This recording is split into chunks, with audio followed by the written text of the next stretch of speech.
On this episode of the Carolina Sports Guy, we're diving in Saturday's games of week 2 of college football in the Carolinas, folks. What kind of results did we get? Before we get into today's content, make sure you subscribe. It doesn't cost anything. Pound that like button, hit that bell notification, be notified of future videos like these, videos on the Carolina Panthers, Carolina Hurricanes, and the Charlotte Hornets. And by all means, folks, leave some comments. I love the dialogue. I've been getting a lot of great conversations lately, and I really appreciate it. And just in case, friendly reminder, if you want to hear me talk about or kind of experience a little bit of dialogue and comments, I've got a second channel, That Carolina Guy, and I just kind of talk about music, food reviews, TV shows, movies, you name it. Just a channel kind of blow off some steam other than just dealing with the sports I did deal with on this channel, folks. Okay, getting into the games. I'm kind of wearing my alumni East Carolina Pirate shirt here. And if you go back and remember, I looked at the line. I had South Carolina winning this game by double digits. But when I went back and looked at the line, and the line fluctuated in this game like no other, folks. They had South Carolina as a 2-point favorite. And then at one time they had East Carolina as much as a 4-point favorite, being they were home. So it was a field goal swing. And I changed my prediction. I said South Carolina was going to win this game 27-23, a 4-point win. And South Carolina does end up winning this game by 3, 20-17. So if you ended up taking South Carolina in that -2, you end up winning because they did have the extra point to get the win. Now, I tell you what, folks, East Carolina started out strong. Trick play beginning of the game, they score. Early on, you could see how big the offensive and defensive lines for South Carolina was an SEC school. And East Carolina, by the end of the game, was just worn down. But in this game, when East Carolina jumps up to a 14-0 lead, feeling pretty good, feeling pretty confident about my Pirates. Now, the thing about it is South Carolina hung in there. And right before half, I know East Carolina was trying to muster, maybe not to get a touchdown, but get in field goal range. Sometimes you got to be careful. Holt Nailers did not have a good game. Of course, the line couldn't hold up. He had some errant passes. But the thing about it was he threw a pass right in the middle of the line, which is dangerous. And I think his running back would have actually probably broke free, maybe got him close to field goal range. He might have got a few yards on that play, but he threw it so hard because he's only 5 yards away from the running back that it bounces off the running back's hands. It's kind of hard for him to control such a hard pass. Goes up in the air. South Carolina defensive player intercepts it. It's like 68 yards the other way. If he could have got tackled right away, I don't know the way South Carolina's offense was playing the first half that they would have scored. But that 14-7 deficit at halftime turned things around for South Carolina. As they started moving the ball in the second half, when they tied it up at 14, East Carolina does go down. And I tell you what, man, the little running back they had, the slot receiver, if his knee doesn't go down, they get a touchdown. And it's close, on the fourth quarter here. That might have made a difference. East Carolina could have pulled it out. But having a settle for a field goal, South Carolina ties it. I had a feeling with 4 minutes to go, and East Carolina gets the ball at a tie score, that if they did a 3-and-out or couldn't move the ball well, that they were going to be in trouble. Of course, they couldn't get the ball down the field. And then once South Carolina gets the ball back, they do what they did on the series before when they tied it up at 17. They methodically drive down the field. Put another running back in the game. He was fresh. He was twitchy. It's kind of hard to go down. That big offensive line made the difference. South Carolina kicks the game-winning field goal as time expires. Now I am disappointed because I wanted my Pirates to win. But to all the South Carolina Gamecock fans out there, got to give you some credit because you hung in there. You're 2-0. You got your SEC schedule ahead, which is going to be brutal. But it's kind of the way you've got to play games like this where you're playing a team who's thirsty for a win. Now, moving on.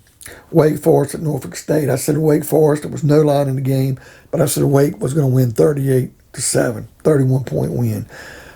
If you would have taken me up on that, you'd have lost. Wake Forest didn't win the game, but it was a 41-16 win, which is a 25-point win. Hey, and Wake is 2-0, folks. Not saying they beat up on some great talent, but we're going to see how they are as they start to approach the meat of the schedule coming up here next week. But you got to give Wake Forest credit; they are 2-0. Now, Clemson, South Carolina State. Of course, I knew Clemson was going to throttle South Carolina State. How bad was the question? Because coming off that loss to Georgia, and it was a tough game. I hear a lot of people talking like it's the demise of Clemson. They are young. Their line's young. Quarterback's young. But played Georgia, folks, is a hell of a team. But South Carolina State, I said the game was going to be 45-7 Clemson. And Clemson goes out and wins this game 49-3. So they blew them out worse than I thought. So it was a 46-point Clemson win. So if you took Clemson with the points, and I thought they would cover for sure the point spread they had, which I didn't see a line in this game. 46-point Clemson win. Clemson's kind of moving in that good direction again for them. Now, Charlotte at Gardner Webb. If you go back earlier in the week, I thought Gardner Webb would pull an upset. When the line came out, I looked at it. I said, I don't know, man. I think Charlotte's got I think a 10-point favorite in the game. I know, it's 20-some point favorite in the game. 21 points, I believe. But I said, no, I think Charlotte's going to win now. I changed it, but I thought it would be like an 8-point win, 28-20. Well, Charlotte does cover a double-digit win. They had a 28 points win, 38-10 over Gardner Webb. So Charlotte's moving in a good direction. And much like Wake Forest, they're 2-0. We're going to see how good they are as they get into their schedule in their conference. You know, they did that upset over Duke. Duke did beat North Carolina A&T Friday night, but beating Gardner Webb, now we're going to see what Charlotte's got. If they can go 3-0, they can get a little clamor, a little talk. We'll go from there. Now, here's the game I want to concentrate on. I thought it was a hell of a game. Appalachian State against Miami, at Miami. Now, Miami coming off that thumping they took in the SEC. App State had the victory over East Carolina and Charlotte. And I said, okay, I thought Appalachian State was going to pull an upset. The line was 9 points Miami because they were home. And by the time the game had already done the video, it had gone down to 7.5 points Miami. I said take Appalachian State. I thought they'd win, but at least take Appalachian State with the points because 9, even though it went down to 7.5, I figured they'd lose by 7 or less if they did lose. Well, I picked App State to win 27-26. They had a 23-22 lead with a little over 2 minutes to go in this game. Miami kicks a game-winning field goal. App State couldn't get the ball down to score again. Miami wins 25-23. So I picked the wrong team to win, but man, was I right on the point spread. App State covered. If he'd have taken them, even though they didn't win, they only lost by 2. It's kind of impressive. All right, here's the game that really let me down. NC State coming off that impressive first week win, and they're playing Mississippi State at Mississippi State, an SEC school. And after NC State won that big shutout they had, Mississippi State struggled with Louisiana Tech, a Conference USA team. And I thought for sure State was stronger, was going to go in here and win this game. And I think State was favored by 2.5. So I said, yes, State's going to win the game. They're going to win by a field goal at least. So take NC State. Well, they lost, folks. Mississippi State won this game, and they won by 14, 24-10.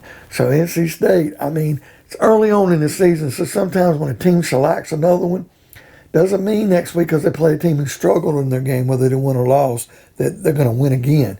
Because Mississippi State really turned the table over on NC State. And then finally, folks, North Carolina Tar Heels coming off that tough loss at Virginia Tech was home against Georgia State. I think it was a 25.5 point spread. And I had Georgia State covering the spread because I said North Carolina was going to win 30-6 by 24. Well, I'd have been wrong if you took Georgia State in that spread because North Carolina won by 42. It was a 59-17 thrashing by the Tar Heels. So I was right on the win for the team. I just didn't think the Tar Heels would beat them by that many points. Coming off this weekend, really good games with South Carolina, East Carolina, folks. The prognosticators with the point spread had it right. Same thing can be said about Appalachian State and Miami. Charlotte had a big win. Wake Forest had a big win. Clemson bounces back. The Tar Heels bounced back in a big way. I think the biggest surprise here, folks, was NC State really shitting the bed against Mississippi State. I just didn't see that. So, folks, what do you think of today's video? What game shocked you the most? Which of these games was the most entertaining? For me, it was the App State-Miami game and the East Carolina-South Carolina game. Which game disappointed you most? NC State to me, like I said earlier. Leave me some comments, pound that like button, hit the bell notification to be notified of future videos like these. And we'll see you next time on another edition of Carolina Sports Guy.